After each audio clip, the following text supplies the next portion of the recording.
Salve, irmão, na paz do Senhor. Antes de tudo, se inscreva no canal, curta meu vídeo, compartilhe. Desejo compartilhar aqui algo da parte do Senhor para nós nos dias de hoje. Amém? A leitura bíblica que se encontra em 1 Reis, capítulo de número 13, versículo de número 11 a seguir.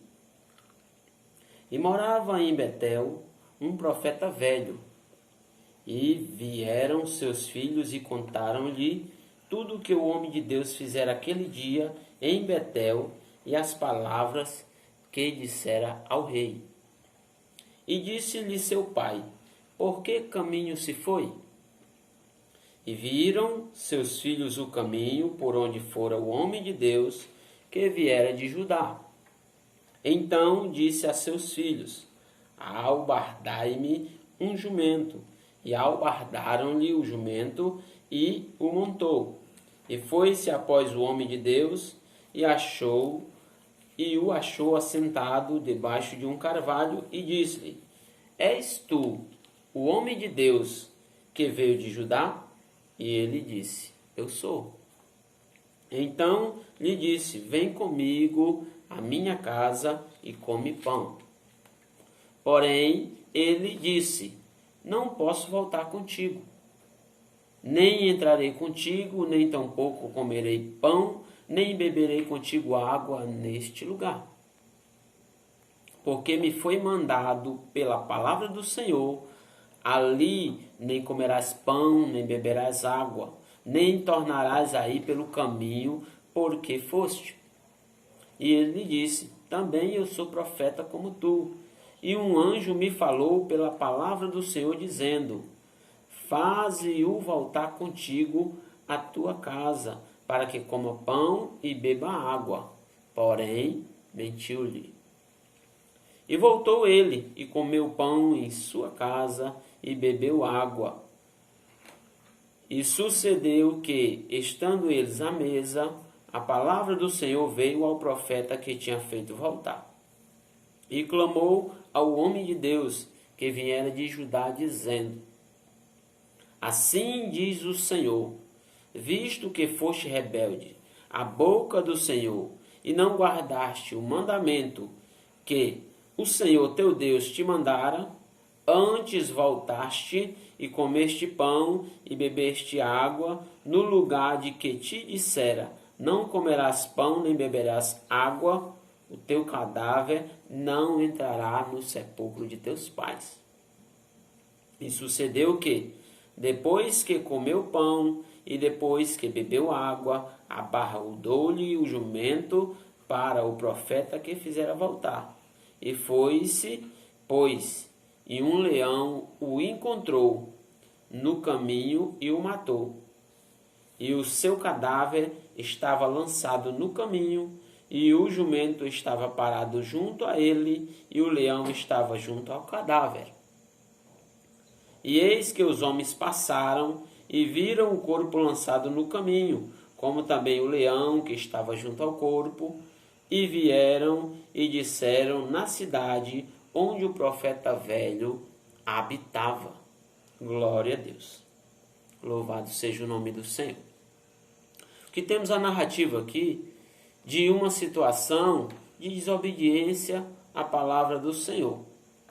Mas eu quero apresentar aqui para os irmãos a questão, dois tipos de profetas. Um na sua cidade, outro fora da sua cidade. Temos nos dias atuais, muitas das vezes, profeta de todo quanto é gosto, de tudo quanto é tipo, indo e voltando e trazendo profecia. Mas nem todas elas são da parte do Senhor. Nem todas as vezes temos algo vindo da parte de Deus, como acabamos de ver aqui, duas situações. Um mentindo, dizendo que ouviu o anjo do Senhor, e o outro já tinha entregado uma profecia, a qual se cumpriu muitos anos depois, mas o que acontece? Será que nós estamos cientes do que Deus tem falado conosco, a ponto de mudarmos de ideia? Este profeta, relacionado aqui, muito bem explicado, como um homem de Deus. Era um homem de Deus. Mas, muitas das vezes, os homens de Deus se deixam levar pela emoção, pela necessidade, pelo momento em que se encontram. Este homem de Deus vinha de outra cidade. Vinha de outra cidade.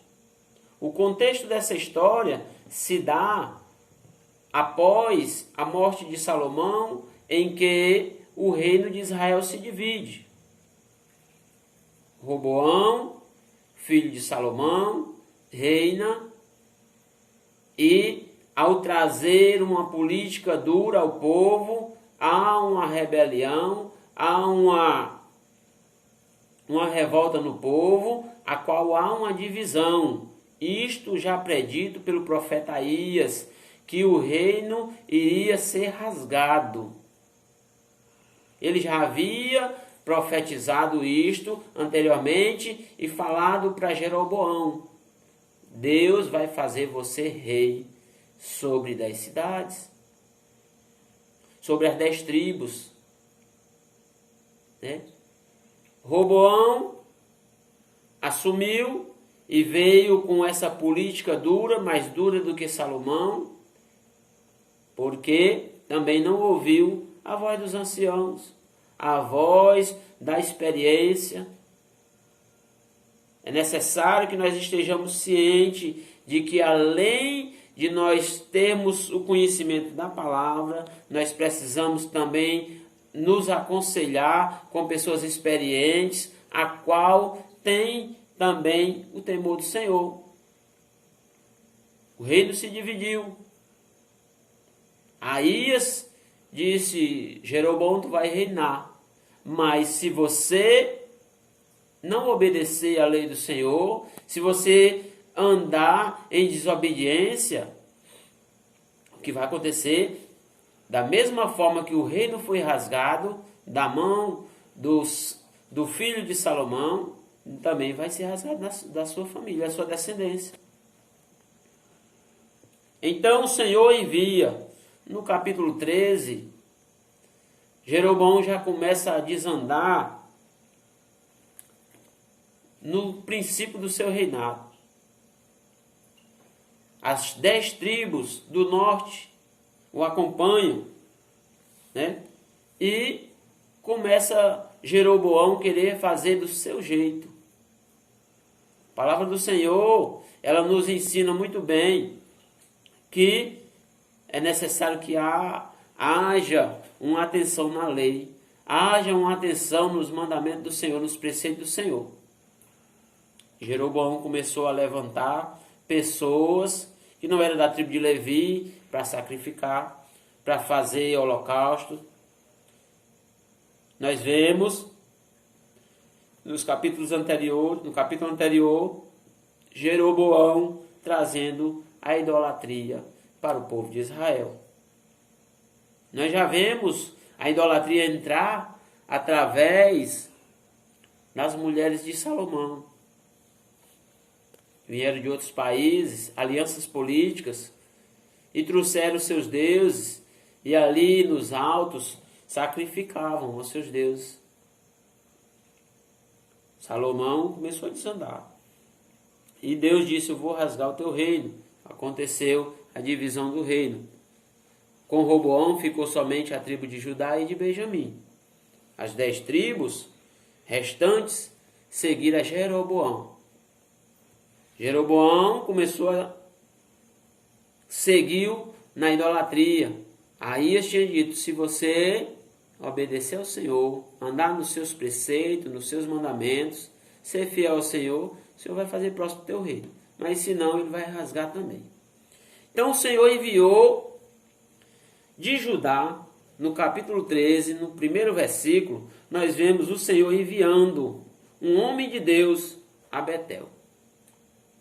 Veja bem, Betel é o lugar onde Jacó, fugindo de Esaú, reclinou a cabeça para dormir e teve um sonho e via os anjos de Deus subindo e descendo por uma escada. E Jacó disse: quão terrível é este lugar, Deus estava aqui e eu não sabia. Betel, casa de Deus. Jeroboão fez da casa de Deus a casa de demônios. Porque tudo quanto se adora que não for o único Deus do céu, idolatria, é a demônios. Deuses de pau e de pedra, mas por trás disso estão os demônios. Então Jeroboão fez isso. Levantou altares, levantou sacerdotes que não eram da tribo de Levi, não eram autorizados a sacrificar. Deus levantou um homem. Por que não levantou lá da tribo, das 10 tribos do reino de Israel? É claro que aonde habita a iniquidade, Deus não habita. O texto que nós limos fala de um profeta velho. Se era velho, é porque um dia ele foi novo. Podemos ver que não existia mais profetas que profetizassem algo de Deus. Estavam parados, estavam ali numa frieza espiritual. Talvez não fosse idólatra, talvez não fizesse aquilo que Jeroboão fazia, mas não sentia mais a presença de Deus. Não tinha mais esse temor do Senhor, ou não tinha mais essa mesma direção de fazer a vontade de Deus, como muitos estão aí. O que aconteceu? Deus enviou um homem de Deus vindo de Judá. Muitas das vezes nós vemos isso. Deus traz de fora, porque os de casa não estão ligados. Estão ali numa mornidão. Estão frios. Estão sem ouvir mais a voz de Deus. O Senhor enviou aquele homem para profetizar contra Jeroboão, contra os seus atos, e profetizou que Deus destruiria.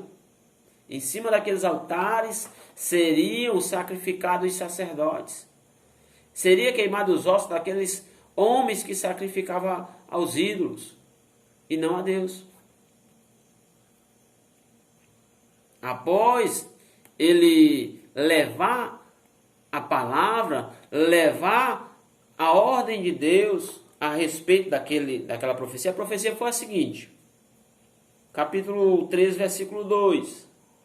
Altar, altar, assim diz o Senhor, eis que um filho nascerá à casa de Davi, cujo nome será Josias, o qual sacrificará sobre ti os sacerdotes dos altos, que queimam sobre ti incenso, os ossos de homens se queimarão sobre ti. E deu-lhe naquele mesmo dia, além dele profetizar, ele deu o sinal, dizendo: este é o sinal que o Senhor falou, eis que o altar se fenderá, e a cinza que nele está se derramará. A partir dali, um altar que estava sendo para sacrifício dos ídolos, o sinal era que Deus estava dando, o altar se fenderá. Abriu uma rachadura, a qual a cinza caiu. Altar quebrado não é altar de adoração a Deus. Altar com defeito não é local de adoração a Deus. O sinal foi esse. Mas vamos ao que interessa. Esse profeta que veio de Judá, ele recebeu ordem do próprio Deus. Você vai profetizar, você vai levar a mensagem, mas lá você não vai comer pão, você não vai beber água e nem vai voltar pelo mesmo caminho que você foi. O que ele fez lá foi tão tremendo que Jeroboão estendeu a mão para o profeta e ordenou que pegassem ele, que fosse em busca desse profeta. Na mesma hora, a mão de Jeroboão secou. A mão de Jeroboão secou. Ele pediu misericórdia ao profeta, o profeta pediu a Deus e a mão dele voltou ao normal. Sinceramente, se fosse eu, não tinha orado não. Tinha deixado ele lá com a mão seca.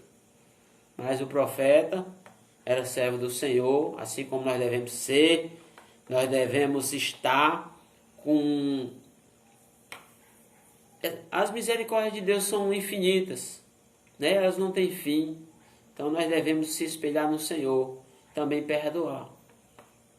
Aquele homem orou, a mão de Jeroboão voltou ao normal. Mas ele foi embora. Foi embora e chegou a notícia, como nós lemos, e morava em Betel um profeta velho.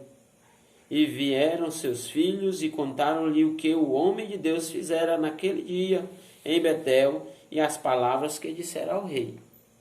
Né? Ligeiro chegou a notícia. E disse-lhe seu pai, por que caminho se foi? E viram seus filhos o caminho por onde fora o homem de Deus, que viera de Judá. Então disse a seus filhos, abardai-me um jumento, e abardaram o jumento, e montou, e foi-se após o homem de Deus. E o achou assentado debaixo de um carvalho, e disse-lhe, és tu o homem de Deus, que veio de Judá? E ele disse, eu sou. Uma coisa que eu vejo aqui, né? Tem muita gente que ouviu falar do profeta. Algo Deus fez foi tremendo e corre atrás do profeta. Veja bem, o profeta velho aqui viu a notícia e correu atrás do profeta. Por onde é que ele foi? Onde é que ele está? Onde é que ele anda? Né? Onde é que ele prega? Muitas vezes nós fazemos isso. A igreja do Senhor nos últimos dias andava fazendo isso, correndo atrás do profeta. Certo? Mas algo interessante que a palavra de Deus nos ensina. Nem sempre o profeta vai estar na direção. Nem sempre aquele homem de Deus, como o profeta velho perguntou, és tu o homem de Deus que veio de Judá? Eu sou. É, o homem de Deus que veio de Judá. Tem hora que as pessoas correm atrás do profeta. Profeta de Deus, homem de Deus, entregou um recado importantíssimo. A palavra do profeta se cumpriu. Houve um sinal, o altar rachou. A mão do rei secou. A mão do rei voltou ao normal. Profeta de Deus, usado por Deus. Mas, se não se mantiver na direção de Deus, não adianta de nada. Não adianta de nada sair daquilo que Deus ordenou. Como eu já disse anteriormente, tinha profeta em Betel. Tinha, mas era velho. O velho aqui era da idade, com certeza. Mas também nós podemos ver figurativamente que ele era um profeta que não profetizava mais. Como um equipamento que ficou velho e não serve mais, tem que comprar um novo. Assim esse profeta não fazia mais. Então ele chegou para o homem de Deus, perguntou se era ele, e disse, eu sou. Tenha cuidado quando você disser. Tem um momento na palavra de Deus em que os homens chegam para Elias e diz, homem de Deus, vem até nós que o rei te chama. E Elias, se eu for verdadeiramente homem de Deus, que desça fogo do céu e consuma vocês. A questão de quando nós nos sentimos algo, um patamar mais elevado, é um risco para nós. Nós temos que ter humildade. Nós temos que... A humildade precede a honra. A soberba precede a ruína. A Bíblia já está dizendo, ele era um homem de Deus, era realmente. Mas não tinha necessidade de ele estar falando para ninguém que ele era homem de Deus. Porque Eliseu andava, um profeta de Deus, homem de Deus, mas o testemunho vinha de fora, não era de dentro. Não era ele que dizia que era homem de Deus. As pessoas que o viam, o reconheciam como homem de Deus. Por que o profeta velho não reconheceu o homem de Deus? Fica a pergunta. Necessário nós que temos o Espírito Santo de Deus ter discernimento do que é de Deus e do que não é. Então o profeta velho disse: vem comigo à minha casa e come pão. Porém ele disse: não posso voltar contigo. Nem entrarei contigo, nem tampouco comerei pão, nem beberei água contigo neste lugar. Por quê? Porque me foi mandado pela palavra do Senhor, ali nem comerás pão, nem beberás água, nem tornarás a ir pelo caminho que foste. Houve uma ordem da parte de Deus diretamente para o profeta. Deus fala diretamente conosco. Muitas das vezes nós ouvimos Deus falar conosco e queremos uma segunda opinião. Vamos perguntar a alguém. Vamos falar com alguém. Será que Deus falou comigo mesmo? Se Deus falou contigo, obedece à voz de Deus. Às vezes Deus já nos tem ordenado algo. E nós mudamos aquilo que Deus ordenou para a nossa vida. Começamos a fazer aquilo que nos dá vontade. Eu não sei há quantos dias aquele profeta, vindo de Judá, aquele homem de Deus, estava fora de casa. Provavelmente estava necessitado de água, estava necessitado de pão, mas a ordem veio diretamente de Deus: não coma pão, nem beba água, nem volte pelo mesmo caminho. Era essa a ordem de Deus. Mas, veja o que aconteceu. O profeta velho chegou para ele e disse: também eu sou profeta como tu. É verdade, é profeta. E um anjo me falou pela palavra do Senhor, dizendo: faze-o voltar contigo à tua casa, para que coma pão e beba água. Mas nós vemos aqui, entre parênteses, porém, mentiu-lhe. Sabe aquelas pessoas que um dia foram usadas por Deus, que um dia era altamente usada por Deus e agora quer usar a palavra